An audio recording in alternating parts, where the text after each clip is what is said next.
My husband's grieving friend moved in after her wife died, but when she tried to claim him as her own, I snapped. Here's what happened. Things have been intense and I feel like I'm walking on eggshells in my own house. It's only been a few weeks since Laura died, but it feels like an eternity. Jenna is here. Losing your spouse is probably the worst thing that can happen, and she and Laura were together for 15 years. That's a huge chunk of your life just gone. Ian is being amazing, really stepping up for Jenna. He's making sure she eats, gets out, just being there. It's a lot. The first few days were a blur of tears and hugs and comfort. I made a lot of casseroles, even though I don't even like making casseroles. It just felt right. I tried to talk, listen, but mostly she just cried. Days turned into weeks and Jenna was still here most nights too. She says she can't sleep in her own house because it's too empty, too quiet. So she's in our guest room. It's starting to feel like Jenna has taken over the room. Laura's things started showing up in there, which felt weird, but I ignored it. I try to be understanding. I keep telling myself this is temporary and she'll eventually go back to her own life. But it's hard having someone else in your space all the time. She's just always there in the kitchen, in the living room, even in our conversations. It's like she's afraid to be alone. And she's not helpful. She mostly just sits looking sad. Being around constant grief is draining and I feel like I have to be on all the time making sure she's okay. I talked to Ian a few days ago waiting for Jenna to nap. Honey, I said, I know Jenna is going through a lot and I want to be supportive, but he cut me off defensive. But what? You don't want her here? I felt guilty immediately. No, that's not what I mean. It's just a lot, it's hard to have privacy, he sighed. I know, babe, it's hard, but she really needs us. She's lost without Laura. I understand, I said calmly, but how long will this go on? I feel like I can't breathe. He looked at me sympathetically. I don't know, honey, I wish I did. We just have to be patient. Patient? Everyone says be patient. But how much can I take? I feel like I'm running on empty and it's not just her being here. It's the little things like the way she looks at me like I'm to blame. It's also the way she's always touching Ian, arm, shoulder. Comfort, I know, but it's uncomfortable. I tried to ignore it, but something felt off. Last night was movie night. Jenna was supposedly reading. Halfway through, she came out, sat next to Ian, and snuggled up, head on his shoulder. I felt something, annoyance, jealousy. I didn't like it. Her being so close to him in my house. I got up for water. I came back and she was in the same position. I sat on the other end, tried to watch, but couldn't stop thinking about her head on his shoulder. After the movie, it was time for bed. Ian came in. You okay? Yeah, fine, I lied. He hugged me. I know this is hard, but we'll get through it. I wanted to believe him, but I felt something changing, Jenna's grief driving a wedge. I didn't know how much yet. This morning I was exhausted. I went downstairs for coffee and Jenna was already there having breakfast. Morning, I said cheerfulish. Morning, she mumbled. Coffee table silence. It was uncomfortable. Finally, I spoke. Jenna, I said, I know you're going through a lot, but her eyes were red and puffy. But what, you want me to leave? No, I said quickly. That's not it. I just need you to understand this is hard for me too. Hard to have privacy, she stared, unreadable. So you want me to go back to my empty house alone with grief? I sighed. No, I don't want that. Just be aware of how your presence affects me. I need space. She stood and went to the sink. I'm sorry, she whispered. Didn't realize I was a burden. And that's it. I don't want her to feel like a burden. I want to be there, but I need to protect myself, my marriage. I don't know how when she's here all the time. Later, I talked to Mom on the phone, telling her about Jenna and how overwhelmed I felt. Oh, honey, she said, I know it's hard. Be patient. She's grieving. I am, I said, my voice rising, but it's never enough. She's always here, always needing. I feel like I'm losing myself. Don't say that. You're a good friend, good wife. But what about me? What about what I need? Don't I deserve peace at home? There was a pause. Of course, honey. But sometimes others' needs come first. I hung up, feeling even more frustrated. Everyone says be patient, put Jenna first. But what about me, my marriage? Do I have to sacrifice everything? I feel trapped. I want to be a good friend, but I also need to protect my happiness. It feels impossible right now. Then yesterday was my birthday. I turned 36. I almost forgot. Ian planned dinner, just us at my favorite restaurant. It was a relaxing evening and we reconnected. We got home and Jenna was there, of course. I tried to be friendly, but I felt resentful. It was my birthday weekend and she was still here taking up space. I had a new dress for dinner and I was excited, but getting ready with Jenna killed the mood. We made small talk and I asked Ian about his day, then casually asked about dinner reservations for tomorrow. It was a normal question, and then everything went sideways. You won't believe what happened. Okay, so yesterday was my birthday. I turned 36 and I honestly almost forgot. Ian had planned a dinner for us at my favorite restaurant and God, I was looking forward to it. A real date night, I got home from work on Saturday and Jenna was already there. I tried to be friendly, but I was also feeling resentful because this was supposed to be my birthday weekend and she was still here. I thought this is the last birthday I'm ever spending like this. If only I knew how right I was. I walked in and kicked off my shoes. Hey guys, I said. Ian looked up smiling. Hey birthday girl, how was work? He hugged and kissed me and it felt good, normal. It was work, I said with a shrug. You know the usual, glad to be home. I glanced at Jenna, who was staring blankly at the TV. She offered a weak smile, but her eyes looked hollow. Anything interesting happened today? Ian asked. Not really, I said, just paperwork and meetings. Oh, Sarah from accounting brought in cupcakes, which was nice. Cupcakes, huh? Ian said, playfully nudging me. Save some for me. Maybe, I teased, if you're good. Jenna shifted uncomfortably. So, she said, her voice flat, what are you guys doing tonight? Nothing much, Ian said, just relaxing, I guess. I was making small talk, asking Ian about his day, when I casually asked him what time he made the dinner reservations for the next day. So what time did you book for tomorrow? I asked. Ian hesitated. Oh, he said, I haven't actually made the reservation yet. I was going to do it later. I felt a twinge of disappointment. Oh, I said, trying not to sound too deflated. Okay, I should have known something was up then, but I was trying so hard to give him the benefit of the doubt. Jenna inserted herself right here and asked Ian if he was going to be out the next day. Are you going to be out tomorrow? She asked, her eyes fixed on Ian. He nodded. Yeah, he said, I'm taking Op out for her birthday dinner. Her face visibly paled. She started panicking and saying that he couldn't and she wasn't ready to spend an evening alone. You can't, she said, her voice trembling. You can't leave me alone. I can't be alone tomorrow night. Ian looked at me, his expression a mixture of concern and helplessness. Jenna, he said gently, I know it's hard, but I can't just cancel Op's birthday dinner. We've been planning this for weeks. But I need you, she pleaded, her eyes welling up with tears. I can't be alone, not tomorrow night. Please, Ian, please don't go. I almost suggested she could still hang out here while we were gone, so she wouldn't be alone. But before I could even open my mouth, she looked at me, her eyes filled with a mixture of anger and desperation, and said, Don't you have any fucking friends you can go with? The words hit me like a slap in the face, and all the patience I had been trying to muster just evaporated. And I just blew TF up. Don't you have any other fucking friends you can go bother? I screamed, my voice shaking with rage. Seriously, Jenna, are you kidding me right now? This is my birthday. And you're sitting here, demanding that Ian cancel it because you can't stand to be alone for one fucking night. She recoiled, her eyes widening in shock. I didn't mean it like that, she stammered. I'm just really struggling right now. Oh, I'm sorry, I said, my voice dripping with sarcasm. I didn't realize your grief gave you the right to be a complete and utter bitch to me. Newsflash, Jenna, you're not the only one who's struggling. I'm struggling too. She started crying, but I didn't care. I was beyond caring. You know what? I continued, my voice rising even higher. I'm done with this. I'm done with you. She was sobbing now, her face buried in her hands. I'm sorry, she wailed. I'm so sorry, I didn't mean to. But I wasn't listening because I was too far gone. Here's another thing, I said, my voice shaking with fury. Stop acting like you own Ian. He's my husband, not your emotional support animal. She even called me selfish for monopolizing my husband, and that was it. I had enough. You think I'm selfish? I screamed. You're the one who's being selfish. You've turned my life into a goddamn tragedy and I'm sick of it. I told her to get the fuck out of my house and not to come back ever. Get out, I screamed, pointing towards the door. Get out of my house and don't you ever come back. Ian tried to calm things down, putting a hand on my arm, but it spiraled out of control fast. He looked from me to Jenna, a torn expression on his face before finally making a decision. He sighed, his shoulders slumping. Jenna, he said, his voice weary, I think you should go. She looked at him, her eyes wide with disbelief. Ian, she whispered, you can't be serious. I am, he said, his voice firm. I think it's best if you go home. He escorted Jenna out, his arm gently guiding her towards the door. He told her he'd visit in a few days. A small comfort in the chaos before turning back to me, his eyes a mix of apology and determination. He said he would be backing my decision because of how she spoke to me. I'm sorry, babe, he said, his voice soft. I know this wasn't how you wanted to spend your birthday weekend, but she was out of line. She shouldn't have spoken to you like that. And then the door closed behind her and the silence was deafening. I figured that was the end of it, but man, was I wrong. The real fallout was just beginning, and it involved a secret I never saw coming. Okay, the door slams shut.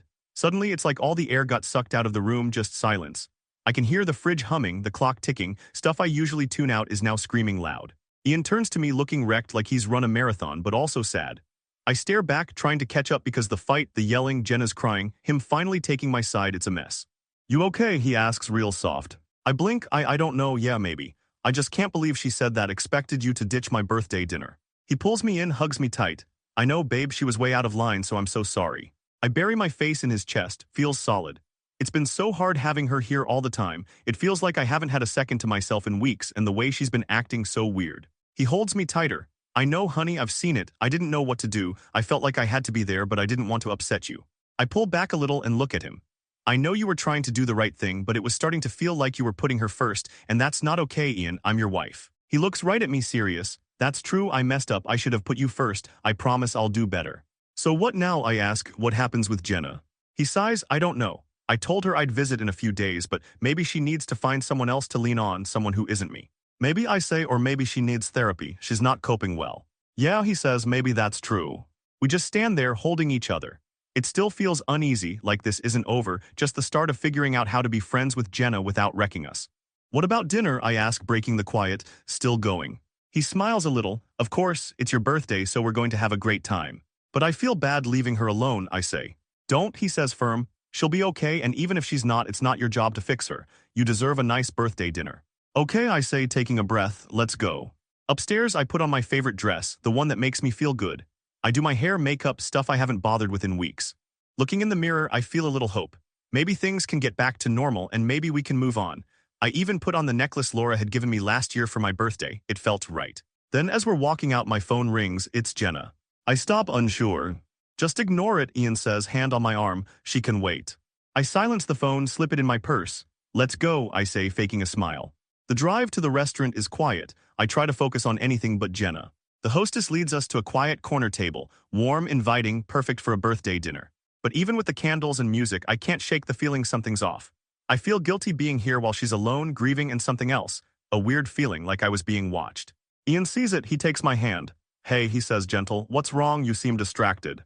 I sigh, I just can't stop thinking about Jenna. I feel bad leaving her. He squeezes my hand. Don't, babe, you did the right thing. She needed to hear that and you deserve to be here. But what if she's really struggling, I ask. What if she needs us? She'll be okay, he says, and if she really needs us, she knows how to reach us. But right now, we need to focus on each other. I take a breath, try to clear my head. Okay, I say, let's just try to enjoy ourselves.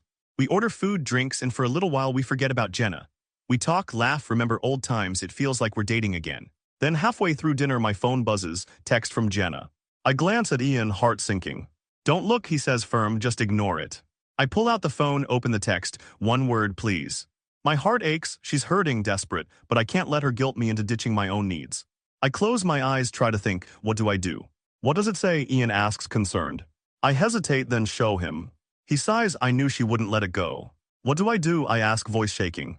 He takes my hand, eyes full of love. Do what you need to do, he says, but remember you don't owe her anything. I think about it, he's right, I have. I've given her my time, my energy, my everything. It's time to draw a line and protect myself. I take a breath, type a response. Jenna, I know you're hurting, but I can't talk right now. I'm having dinner with Ian, I'll call you tomorrow. I hit send, put the phone away. Guilt washes over me, but also relief. I set a boundary. I told her I'd call tomorrow, I say, voice shaking a little. He squeezes my hand. You did the right thing, now let's finish dinner. We finish the meal mostly quiet. I try to focus on Ian, the food, the place, but it's hard because Jenna's text cast a shadow. Leaving the restaurant, I can't shake the feeling I messed up. Maybe I should have gone to her, put her first. Then I remember Ian's words, you don't owe her anything, you've done enough. It's time for Jenna to find her own way and heal her own wounds. The drive home is quiet, the weight of the evening heavy. I know this is just the start of something long and hard, but we can get through it together. At home, the house is dark. I change into pajamas. Brushing my teeth, I look in the mirror. I see a woman who's tired, stressed, overwhelmed, but also strong, resilient, determined. I can get through this, protect my marriage, and find my own happiness, even in this mess. I climb into bed, snuggle up to Ian. He wraps his arms around me. I love you, he whispers. I love you too, I say, barely a whisper. And as I fall asleep, I know that no matter what, we'll face it together, support each other, protect each other, and never let anyone come between us again. The silence after Ian closed the door on Jenna, heavy, you could cut it with a knife.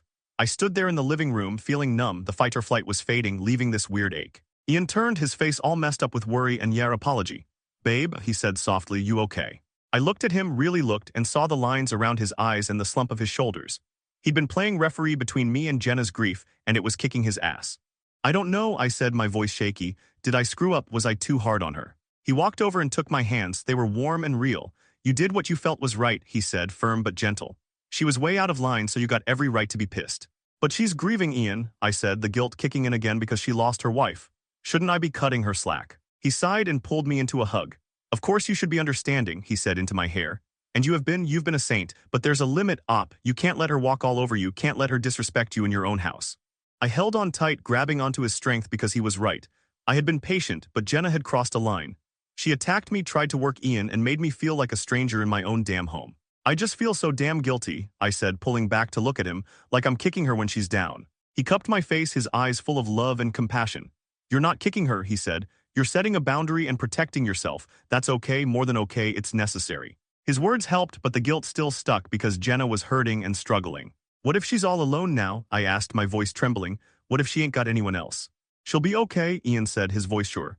She's got other friends, family, and if she needs help, she knows how to ask. He paused, then added, and maybe this is what she needs. Maybe she needs to be alone for a bit, deal with her grief without leaning on us so hard. Maybe she needs to learn to stand on her own 2 feet again.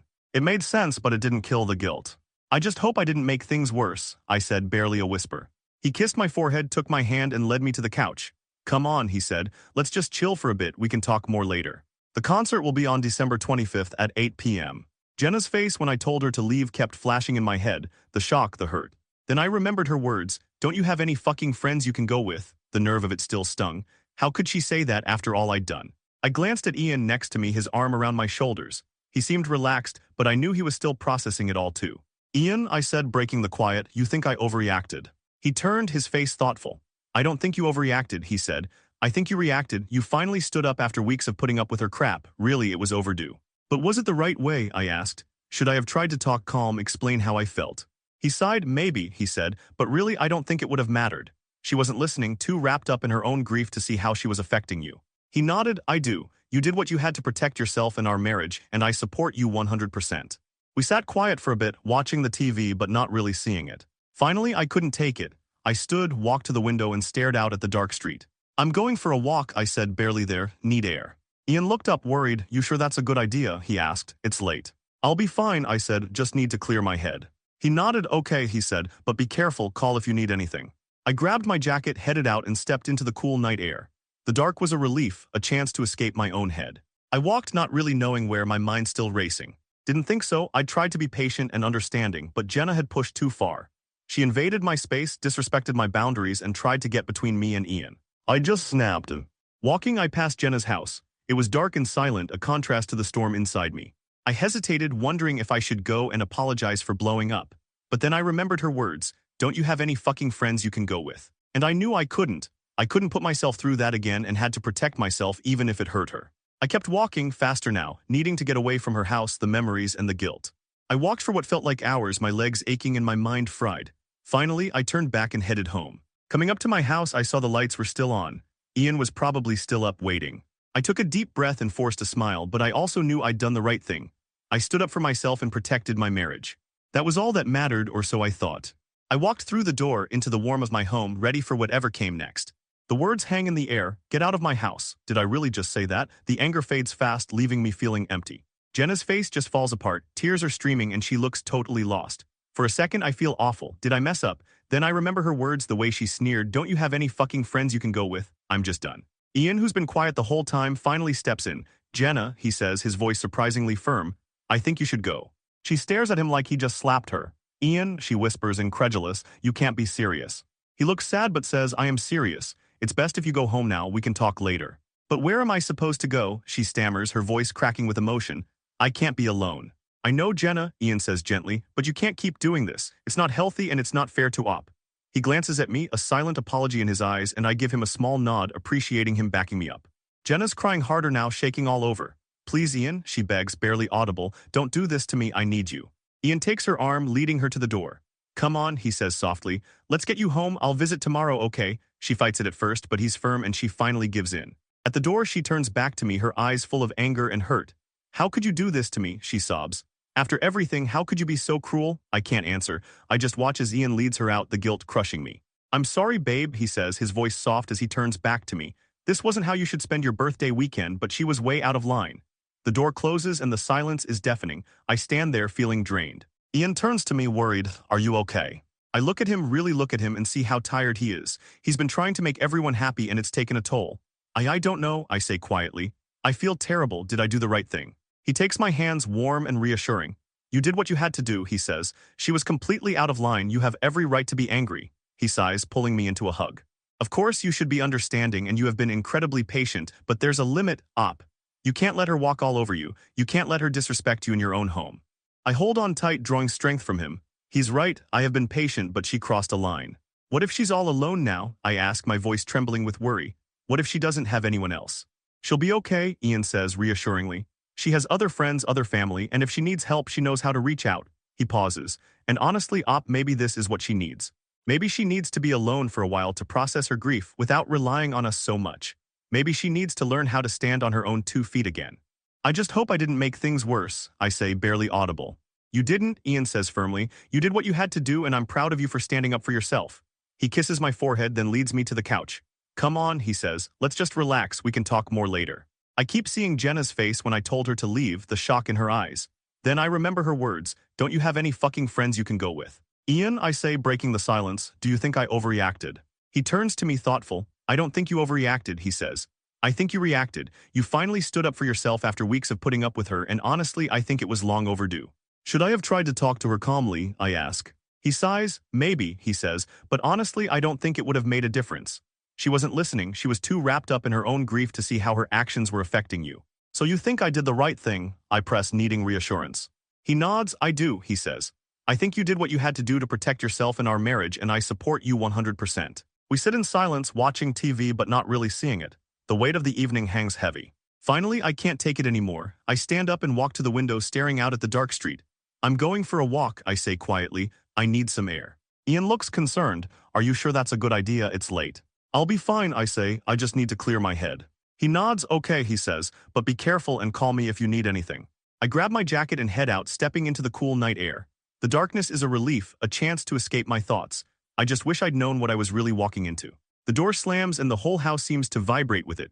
Now it's quiet, but it's a heavy kind of quiet. I feel weirdly detached, like I'm watching this all happen to someone else. Ian turns to me, his face all messed up with worry and sadness, and he looks older. Babe, he asks, his voice quiet, you okay? Am I okay, seriously, after telling his grieving friend to get the hell out?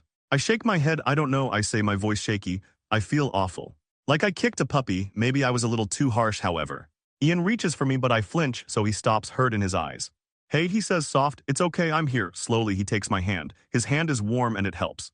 I feel so bad, I say, tears coming now. I shouldn't have yelled, she lost Laura. I know, babe, Ian says, pulling me in, but she was out of line, disrespectful. You had a right to defend yourself. I bury my face in his chest, holding on tight. I feel protected here. But was it that bad, I ask, muffled. Should I have just sucked it up, been more understanding? He sighs, his breath in my hair. You were understanding, he says. You put up with a lot, her being here all the time, the digs, the way she was with me. There's a limit, Op. You can't let her treat you like that, not in our home. It makes sense, but I still feel like I messed up. I just don't know what to do, I say, pulling back to look at him. I feel like crap, relieved she's gone, but also like I abandoned her. He cups my face, his eyes full of love. You didn't abandon her, he says. You set a boundary, you protected yourself. That's not selfish, Op, it's necessary. His words offer some comfort. What if she's all alone now, I ask, my voice shaky. What if she has no one? He sighs, his face soft. She'll be okay, he says. She has other friends, family, and she knows how to reach out if she needs help. You can't be responsible for her happiness, Op, or fix her grief. She has to do that herself. He pauses. Maybe this is what she needs, some time alone without leaning on us so much. Maybe she needs to figure out how to stand on her own again. Maybe I did her a favor in a weird way, but the guilt's still there. I just hope I didn't make things worse, I whisper. He shakes his head. You didn't, he says, firm. You did what you had to do, and I'm proud of you for standing up for yourself, for protecting us.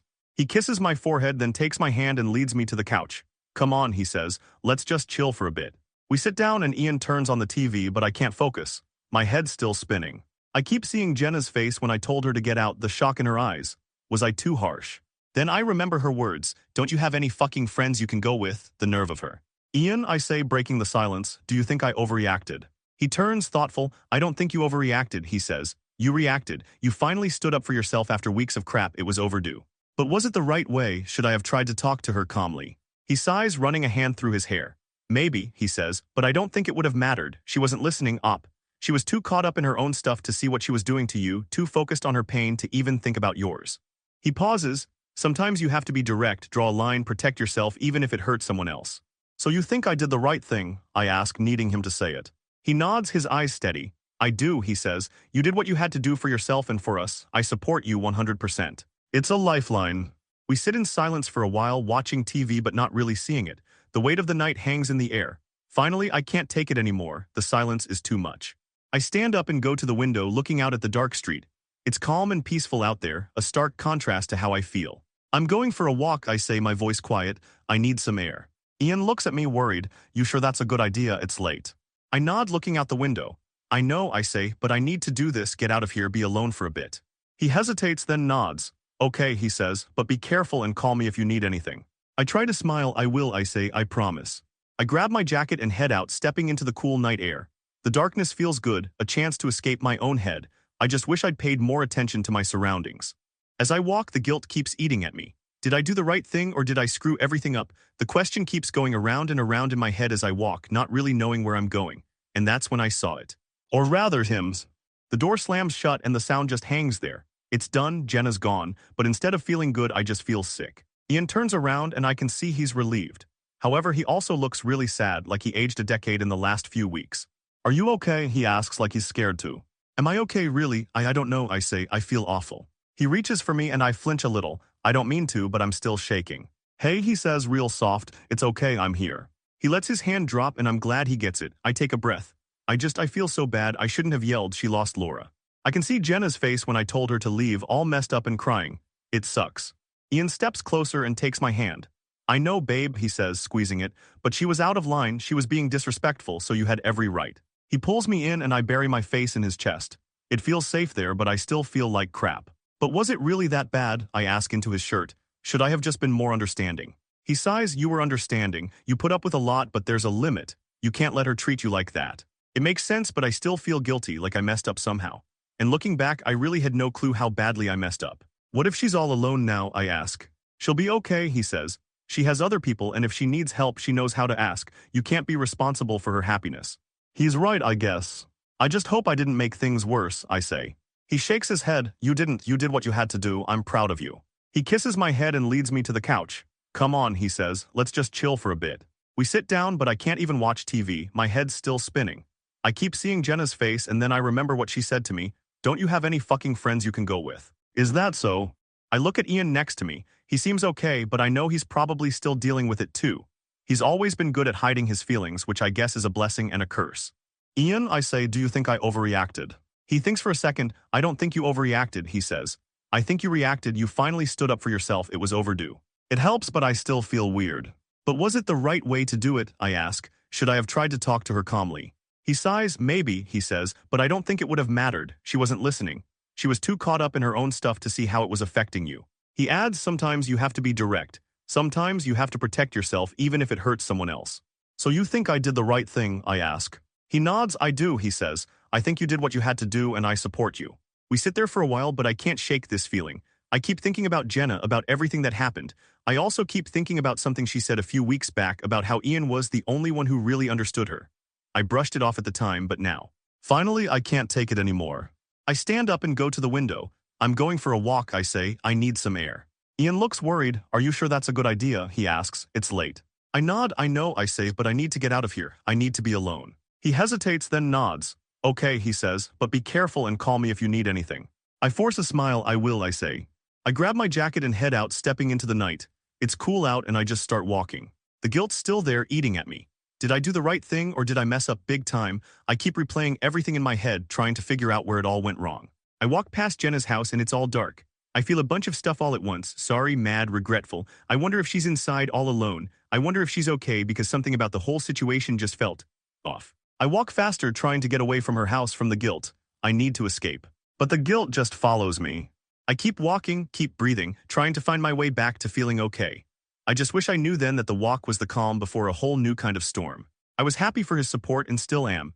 However, it's been a few days and I just feel off. The house is quiet, too quiet and empty, which makes it feel really unsettling. I wander around, touching things, trying to make it feel like mine again, but it doesn't work.